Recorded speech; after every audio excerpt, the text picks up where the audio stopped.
दरम्यान सोन्याच्या दरात सातत्यानं वाढ होतीये। मात्र लवकरच सोन्याचा दर 1 लाखांपेक्षा जास्त होण्याचा, 1 लाखांच्या घरात जाण्याचा अंदाज आहे। गेल्या काही दिवसांमध्ये सोन्याच्या दरानं उच्चांकी दर गाठला।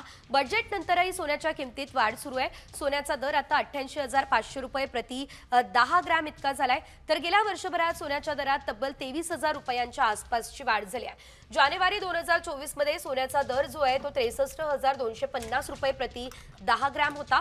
अमेरिकेचे राष्ट्राध्यक्ष डोनाल्ड ट्रम्प यांनी अमेरिकेत सर्व प्रकारच्या स्टील आणि अॅल्युमिनियम आयातीवर 25% शुल्क लावण्याची घोषणा सुद्धा यावेळेस केलेली आहे। त्याचाही परिणाम सोन्याच्या दरावर झालेला आहे।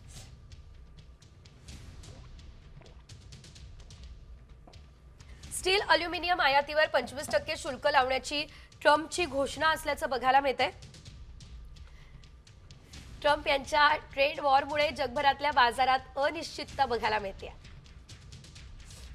रुपयाच्या तुलनेत डॉलरची वाढ, शेअर बाजारामध्ये मात्र याची घसरण बघायला मिळते। गुंतवणूकदार सोन्यासारख्या सुरक्षित गुंतवणुकीकडे वळले असल्याचंही पाहायला मिळत आहे।